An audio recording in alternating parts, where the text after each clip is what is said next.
दोस्तों, पिछले कुछ दिनों से एक खबर बार बार सामने आ रही है और जितना इस खबर को सुनिए उतने ही नए सवाल खड़े होने लगते हैं। मामला अयोध्या के राम मंदिर का है। वही राम मंदिर जिसके लिए लोगों ने दशकों तक इंतजार किया, आंदोलन हुए, संघर्ष हुए और जब मंदिर बनना शुरू हुआ तो करोड़ों लोगों ने अपनी श्रद्धा के अनुसार दान भी दिए। लेकिन अब अचानक चर्चा हो रही है कि क्या उसी दान में गड़बड़ी हुई? क्या सचमुच राम मंदिर के चढ़ावे में करोड़ों रुपए का खेल हुआ, या फिर ये एक ऐसा विवाद है जिसे चुनाव से पहले जानबूझकर बड़ा बनाया जा रहा है? अब देखिए, इस मामले में सबसे दिलचस्प बात यह है कि हर कोई अपनी अपनी कहानी सुना रहा है। कोई कह रहा है कि करोड़ों रुपए गायब हो गए, कोई कह रहा है कि कुछ कर्मचारी रातों रात करोड़पति बन गए, कोई ट्रस्ट पर सवाल उठा रहा है और कोई सीधे सीधे इसे योगी आदित्यनाथ सरकार को घेरने की कोशिश बता रहा है। लेकिन मैं आपको जैसा जैसा जो है वो सब कुछ बताऊंगा, क्योंकि आरोप तो आप पिछले कई दिनों से सुन ही रहे हैं। आज मैं इस पूरी कहानी को वहां से समझाऊंगा जहां से शायद बहुत कम लोगों ने समझाने की कोशिश की। आखिर राम मंदिर में आने वाला दान संभाला कैसे जाता है? वो पैसा दान पात्र से निकलकर बैंक तक पहुंचता कैसे?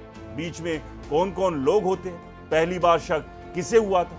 और वो कौन सी बातें हैं जिन्होंने इस पूरे मामले को अचानक देश भर की सुर्खियां बना दी? दोस्तों, आपको याद होगा कि सालों तक चले राम जन्मभूमि विवाद पर जब सर्वोच्च न्यायालय का फैसला आया, तब केवल मंदिर निर्माण का रास्ता ही साफ नहीं हुआ था, बल्कि मंदिर के संचालन और प्रबंधन के लिए एक व्यवस्था भी बनाई गई थी। सुप्रीम कोर्ट ने केंद्र सरकार को निर्देश दिया कि एक ट्रस्ट बनाया जाए जो मंदिर निर्माण से लेकर मंदिर के संचालन तक की पूरी जिम्मेदारी संभाले। इसके बाद फरवरी 2020 में श्री राम जन्मभूमि तीर्थ क्षेत्र ट्रस्ट का गठन किया गया।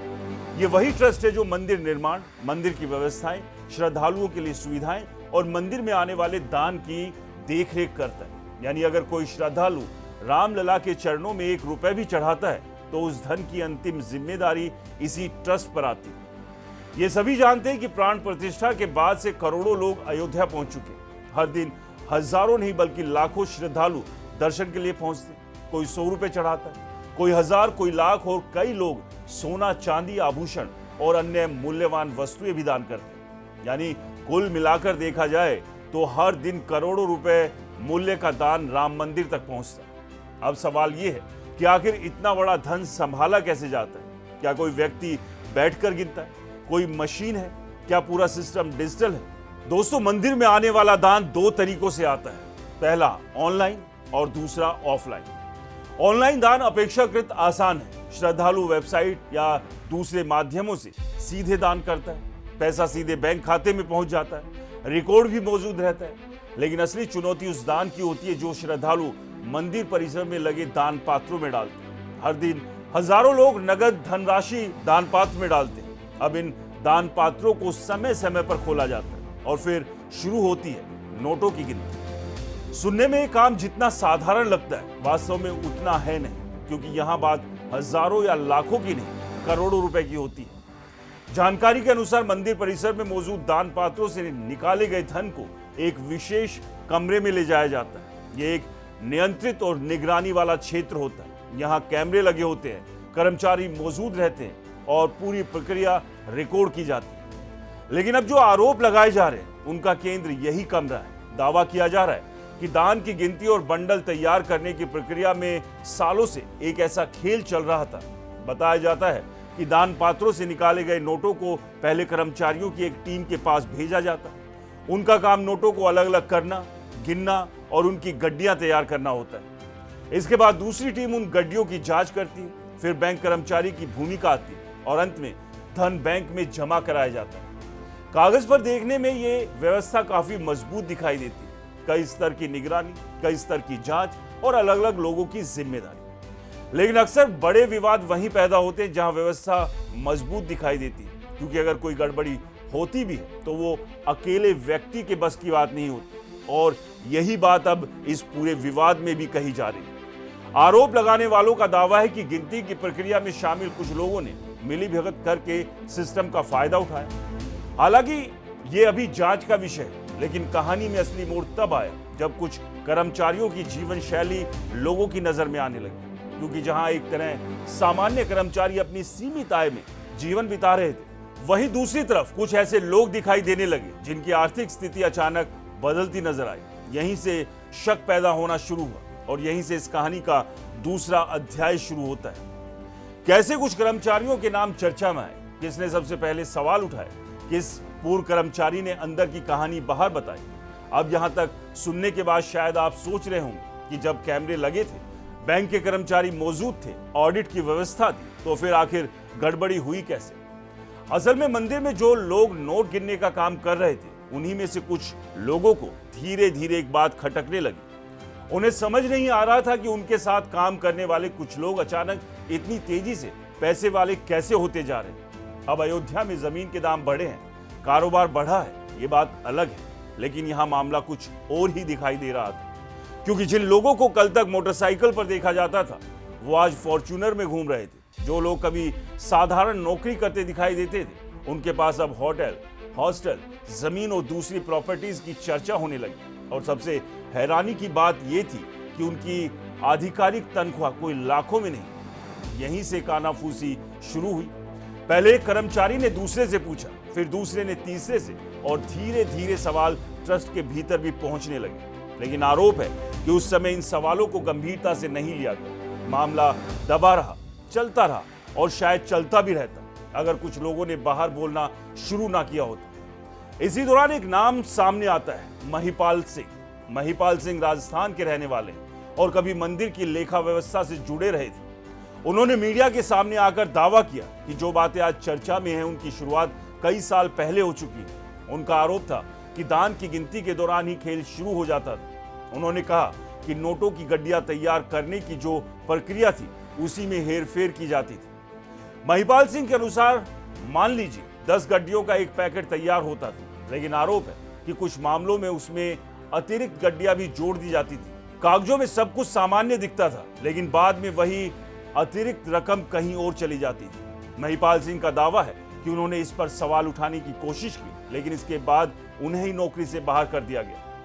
अब उनके आरोप कितने सही हैं, कितने गलत है, इसका फैसला जांच एजेंसी करेगी। लेकिन इतना जरूर हुआ कि उनके बयानों ने पूरे मामले को पहली बार सार्वजनिक बहस का विषय बना दिया और यहीं से मामला मंदिर के कमरों से निकलकर राजनीति के मैदान में पहुंच गया। इसी दौरान मंदिर के भीतर काम करने वाले कुछ लोगों के नाम भी चर्चा में आने लगे। सबसे ज्यादा चर्चा जिस नाम की हुई वो था टिन्नू यादव। आरोप लगाने वालों का दावा है कि टिन्नू यादव कभी चंपत राय के ड्राइवर रहे, बाद में मंदिर की व्यवस्था से जुड़े कामों में उनकी भूमिका बढ़ी और फिर अचानक उनकी संपत्तियों को लेकर सवाल उठने लगे। कहा गया कि उनके पास एयरपोर्ट के आसपास हॉस्टल है, कई कमरों वाली संपत्ति है, महंगी गाड़ियां है, रेस्टोरेंट व्यवसाय में हिस्सेदारी है, यानी एक ऐसी जीवन शैली जिसकी चर्चा लगातार होने लगी। इसी तरह से मनीष यादव का नाम सामने आया। उनके बारे में कहा गया कि उनकी आय और संपत्ति को लेकर भी सवाल उठ रहे। फिर केडी तिवारी का नाम सामने आया। आरोप है कि वो सोना चांदी और कीमती वस्तुओं के रिकॉर्ड से जुड़े काम देखते थे। राजेश पाठक, अनुकल्प मिश्रा और लवकुश जैसे कई नाम धीरे धीरे चर्चाओं में आने लगे। किसी के नए मकान की चर्चा थी, किसी की नई जमीन की, किसी की नई कारोबारी गतिविधियों की। और जैसे जैसे सवाल बढ़ रहे थे, वैसे वैसे ट्रस्ट के बड़े नाम भी चर्चा के केंद्र में आने लगे। सबसे ज्यादा सवाल चंपत राय को लेकर उठे, क्योंकि महासचिव होने के नाते मंदिर की कई प्रशासनिक जिम्मेदारियां उनके पास मानी जाती हैं। उन पर आरोप लगाने वाले लोगों का कहना था कि नियुक्तियों से लेकर कई व्यवस्थाओं तक उनका प्रभाव था। हालांकि चंपत राय और ट्रस्ट से जुड़े लोगों ने इन आरोपों को खारिज किया। कहा गया कि बिना जांच पूरे हुए निष्कर्ष निकालना गलत होगा। दूसरी तरफ अनिल मिश्रा और अन्य पदाधिकारियों के नाम भी लगातार चर्चाओं में बने रहे। लेकिन इस पूरे विवाद में एक बयान ऐसा आया जिसने लोगों का ध्यान और ज्यादा खींचा। जब भाजपा के वरिष्ठ नेता और पूर्व सांसद ब्रजभूषण शरण सिंह से इस मामले को लेकर सवाल पूछा गया, तो उन्होंने कहा कि इस विषय पर अभी कुछ बोलना उचित नहीं हो, क्योंकि सामने बहुत बड़े लोग हैं। उनका ये बयान सोशल मीडिया पर खूब चर्चा में रहा। लोगों ने इसके अलग अलग अर्थ निकाले। किसी ने इसे संकेत माना, किसी ने इसे सामान्य राजनीतिक प्रतिक्रिया कहा, लेकिन कुल मिलाकर इससे विवाद और चर्चा में आ गया। अब तक मामला इतना बड़ा हो चुका था कि इसे केवल अफवाह कहकर टाला नहीं जा सकता। लोग लगातार पूछ रहे थे, अगर सब कुछ ठीक है तो जांच क्यों नहीं, और अगर कुछ गलत हुआ है तो जिम्मेदार कौन है। यहीं से कहानी अपने सबसे महत्वपूर्ण चरण में प्रवेश करती है, क्योंकि अब इसमें केवल कर्मचारी, ट्रस्ट और आरोप नहीं थे। अब इसमें योगी आदित्यनाथ सरकार, भाजपा नेतृत्व, पीएमओ, एसआईटी जांच और आने वाले उत्तर प्रदेश चुनाव का राजनीतिक एंगल भी जुड़ने लगा था। और यही वो मोड़ था जहां राम मंदिर का ये विवाद केवल धार्मिक या प्रशासनिक मुद्दा नहीं रहा, बल्कि उत्तर प्रदेश की राजनीति के सबसे चर्चित मुद्दों में शामिल हो गया। अब सवाल यह था कि आखिर मामला इतना बड़ा हो गया, आरोप इतने गंभीर हो गए, मीडिया में खबरें चलने लगी, सोशल मीडिया पर बहस छिड़ गई, तो फिर सरकार क्या कर रही थी? दरअसल जैसे ही इस मामले ने रफ्तार पकड़ी, वैसे ही विपक्ष ने इसे एक बड़े राजनीतिक मुद्दे के रूप में उठाना शुरू कर दिया। समाजवादी पार्टी लगातार सवाल पूछ रही थी, अखिलेश यादव लगातार सोशल मीडिया के माध्यम से इस विषय को उठाने लगे।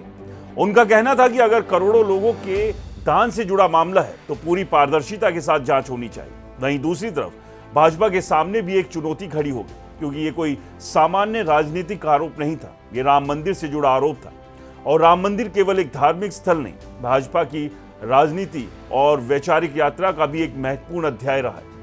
ऐसे में अगर आरोपों को पूरी तरह नजरअंदाज किया जाता तो सवाल उठते, और अगर जांच शुरू की जाती तो लोगों का ध्यान और ज्यादा इस मामले पर जाता।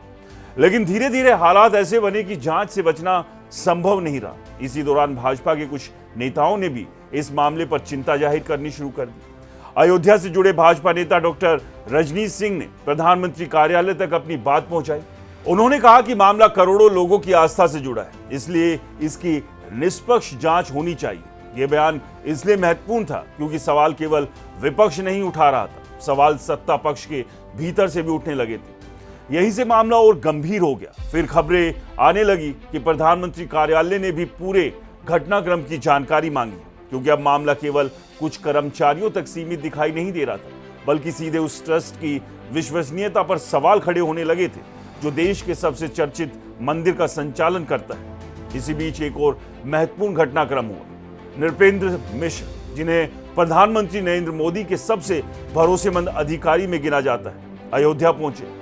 उन्होंने व्यवस्थाओं की समीक्षा की, अधिकारियों से बातचीत की और पूरे मामले को समझने की कोशिश की। अब सरकार इसे सामान्य प्रशासनिक प्रक्रिया कहे या बढ़ती चिंताओं का परिणाम, लेकिन जनता के बीच ये संदेश जरूर गया कि मामला इतना छोटा नहीं कि उसे नजरअंदाज कर दिया जाए।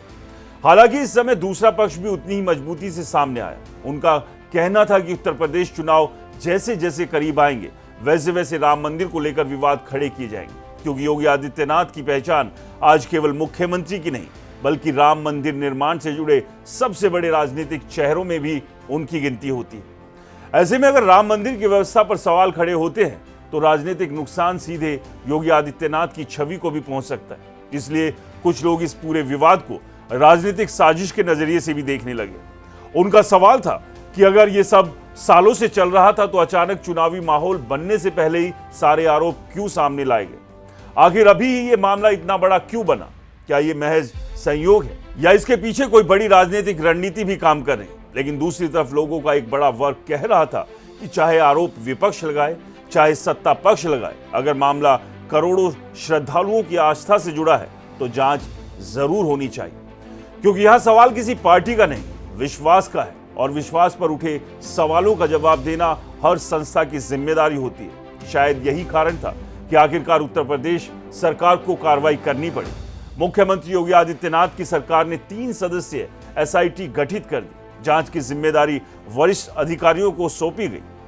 वित्तीय रिकॉर्ड खंगालने के निर्देश दिए गए, कर्मचारियों की भूमिका जांचने की बात की गई और पूरे मामले की रिपोर्ट तैयार करने का आदेश दे दिया गया। सरकार का संदेश साफ था, अगर कोई दोषी है तो उसे छोड़ा नहीं जाएगा, और अगर आरोप झूठे हैं तो सच्चाई भी सामने लाई जाएगी। हालांकि संत समाज के कुछ लोगों ने यह भी कहा कि जांच में किसी सेवानिवृत्त न्यायाधीश को भी शामिल किया जाना चाहिए था, ताकि निष्पक्षता को लेकर कोई सवाल न उठे। लेकिन फिलहाल जांच शुरू हो चुकी है और पूरे देश की नजर उसी पर टिक गई है। दोस्तों, इस पूरी कहानी में सबसे महत्वपूर्ण बात शायद यही है कि यह मुद्दा केवल पैसों का नहीं। अगर यही आरोप किसी सामान्य संस्था पर लगे होते तो शायद इतनी बड़ी बहस नहीं होती। लेकिन यहां मामला राम मंदिर का है, उस मंदिर का जिसके लिए लोगों ने दशकों तक संघर्ष किया, जेल गए, आंदोलन किए, चंदा दिया, और जिसे करोड़ों लोगों ने अपनी आस्था का प्रतीक माना। इसलिए जब इस तरह के आरोप सामने आते हैं तो लोगों की प्रतिक्रिया भी सामान्य नहीं होती। लोग जानना चाहते हैं कि आखिर सच क्या है। क्या कुछ कर्मचारियों ने व्यवस्था का गलत फायदा उठाया? क्या कुछ लोगों की वजह से पूरे ट्रस्ट की छवि प्रभावित हो रही है? क्या आरोपों में वास्तव में दम है या फिर ये सब राजनीतिक ध्रुवीकरण का हिस्सा है? इन सवालों के जवाब अब जांच एजेंसियों को देने हैं। लेकिन एक बात तय है, जो भी सच होगा उसे सामने आना ही चाहिए, क्योंकि आस्था की सबसे बड़ी ताकत विश्वास होता है और विश्वास तभी मजबूत रहता है जब पारदर्शिता बनी रहे। अगर कोई दोषी है तो कार्रवाई होनी चाहिए और अगर आरोप बेबुनियाद है तो वो भी देश के सामने स्पष्ट होना चाहिए, क्योंकि राम मंदिर किसी एक व्यक्ति, किसी एक संगठन या किसी एक राजनीतिक दल की संपत्ति नहीं। राम मंदिर करोड़ों लोगों की भावना है और करोड़ों लोगों की भावना पर उठे सवालों का जवाब भी करोड़ों लोगों को मिलना चाहिए।